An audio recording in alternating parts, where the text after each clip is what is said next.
We're joined now by the UK's Environment Secretary, George Eustace. Thank you very much for being with us. I hope you were listening to the Simon Coveney interview. He said that the EU won't do a trade deal. There's unanimous agreement on that if the UK government tries to restore measures to the internal market bill which break the law. Are you going to try and do that?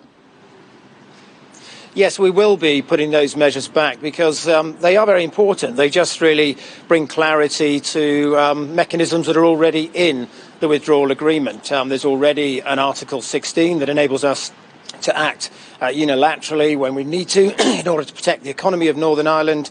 And in addition as well, there's a commitment to good faith, which obviously we need the ability to implement. So Simon Coveney just told me there is an absolutely unanimous view that if the UK decides to break international law, then why would the EU agree to a deal? You've just said you are going to try and restate those parts of the internal market bill. So should we assume that there's just not going to be a deal? Well, no, I think the truth is if there is an agreement, then it supersedes really this whole debate. And that's the point that Simon Coveney was making. He just said there won't be an agreement. No, but if there is an agreement, then the types of issues that are causing this problem, things like export declarations and tariffs and one or two other areas. He's just told me that there won't be an agreement. Well, if there's not an agreement, then these powers will be needed. If there is an agreement, they won't be needed. I think he conceded that point as well. And that's why what both sides have actually got to do is focus on getting a withdrawal agreement.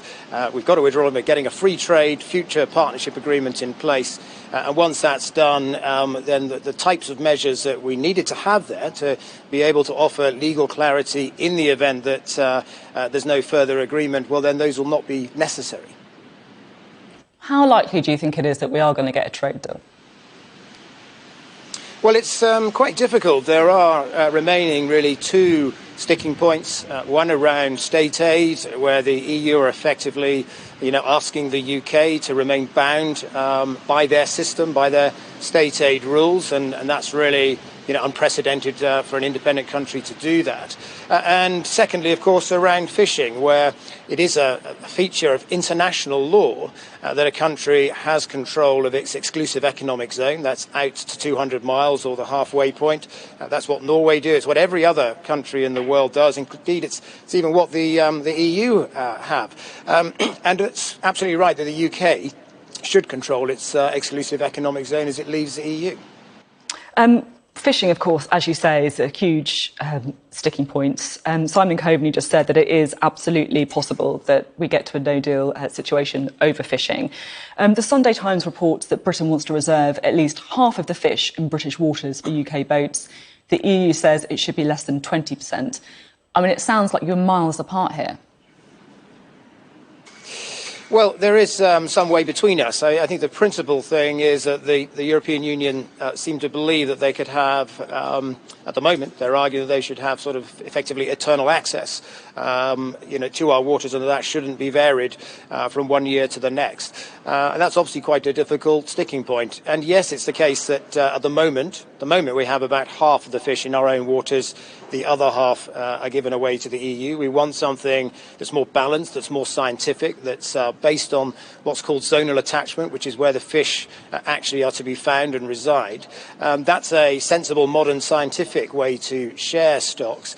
And yes, the EU obviously have enjoyed a lot of access to our water in the past and have taken quite a lot of fish out of our waters. I suppose it's natural that they'd want to continue that, but they do have to accept that there are certain consequences from the UK leaving the EU and becoming an independent country again. On this programme, I've spoken to fishermen in Grimsby, Hastings, Whitstable, who feel that the EU has effectively decimated their industry. So I really want to emphasise that I do understand why it's such a totemic issue. But it also makes up less than 0.1% of the UK economy. Are we really going to blow up the possibility of a Brexit deal over fishing? Well, it's very important to coastal communities up and down the country. And it is the case that British fishing was damaged by our entry into the European Union and that the common fisheries policy has been a disaster. And there is an important point here. Would it be right for the UK the fifth largest economy in the world, to be the only country in the world that doesn't control its own waters. I think that would be wrong. There's an important principle here as well, which is the right and the ability to manage and control access to your exclusive economic zone. It's what every other country in the world has. It's an international legal norm. So I'm interested to know a little bit about when you think the deadline for a deal is going to be. Simon Coveney is saying that there'll be real problems if one isn't done this week. Is that right? Well, I think both sides recognise that time is very, very short. It's not long ago we were saying we needed to get some kind of conclusion by the middle of October, and people have persevered with these talks. There does come a point, frankly, where businesses need to know what they are preparing for. And does it need to be this week? We're not going to be... Well, you can always squeeze out extra time if you need to, if you're nearly there. But I agree with Simon Coveney. Perhaps we can agree on this much. This needs to be a week when things move, when we break through some of these difficult issues and get a resolution, and at least have some sort of headlines, if you like, of an agreement. Otherwise it gets quite difficult and we do start to run out of time to implement it. OK, good to see a bit of agreement with Simon Coveney, because it doesn't appear that you've agreed on that much else on the programme this morning. We can agree on the timings. If not, who should move? Yeah. Exactly. Is it easier to get a deal done without Dominic Cummings? Well, look, the negotiations have been led by David Frost from the beginning. He's got a very talented, experienced team of technical experts around him. He's led these negotiations from the start and obviously remains in place and continues to do so. So I don't actually think the departure of Dominic Cummings makes any particular impact on the negotiations since Lord Frost has been leading those. Has, of course, been a pretty extraordinary week, though, a distracting week as well. I just want to look at some of the briefing that's been coming out of Number 10, because it's some of the most toxic that I can remember. Carrie Symonds referred to as Princess Nut Nut. This about Lee Kane, a rude, needlessly abrasive, insecure clown with no brain for government. This about Dominic Cummings. That's the last time he walks down the road like Kim Kardashian, preening for the cameras like the spoilt lord of Barnard Castle. I mean, this is toxic, soap opera stuff. What's your reaction been when you've seen what people are saying in Number 10? Have you been embarrassed? Have you been incredulous? Have you been angry? Well, look, it is inevitable that when you get episodes like this, there will always be a lot of intense media interest in the gossip of who said what to who and rival briefings and so forth. And of course, that finds, particularly fertile ground in the Sunday papers above all else. Come on, sorry, I'm going to come in there because it's so predictable that you blame the media for it, but it's coming out of Number 10. It's coming out of some of the most senior figures in Number 10. The Prime Minister has just lost two of his closest aides. I just think it's unfair just to say this is just the Sunday papers doing what they always do. What's your human reaction been to it? Because you must have had one. Well, look, I'm not blaming the Sunday papers. Clearly, if colourful turns of phrase like that are relayed in anonymous background briefings, of course people will use them and they will write stories with them. I'm just saying that for me, as a cabinet minister, and every other cabinet minister is the same, we've been getting on with our jobs this week. I've put forward an agriculture bill that's got royal assent this week. Work on the spending review continues. We're making good progress on vaccines, and that's preoccupying Matt Hancock. For those of us who are in the cabinet, we don't tend to immerse ourselves in the gossip of who said what to whom on episodes such as this. OK. This gossip, as you say, this distraction is happening in the middle of a pandemic, just as Brexit talks enter the most crucial stage. As you say, there's lots going on, spending review, etc. Some would say the blame lies with the Prime Minister. He's the person in charge. He sets the tone.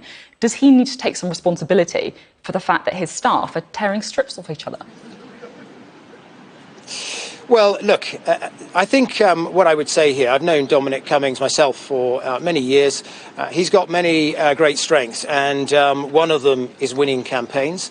And he tends to apply himself in short bursts, short tours of duty on big strategic changes, such as the 2016 referendum results, such as the 2019 general election, and he's very talented at that.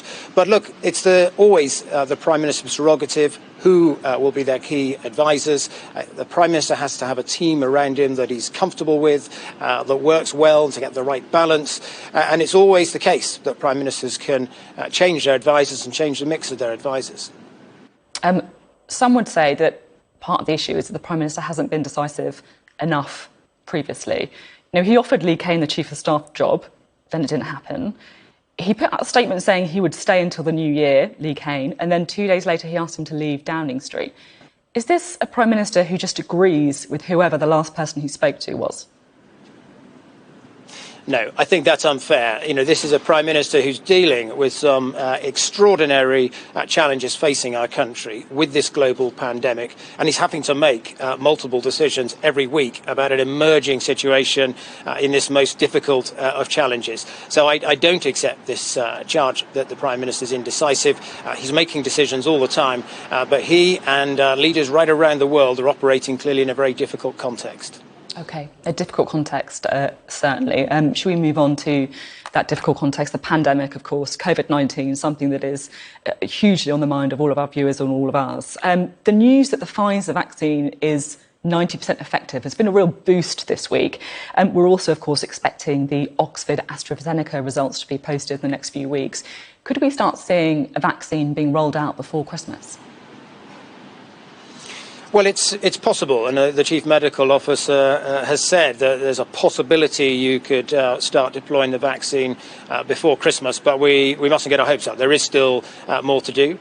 The UK on the Pfizer vaccine has already got access to 40 million doses.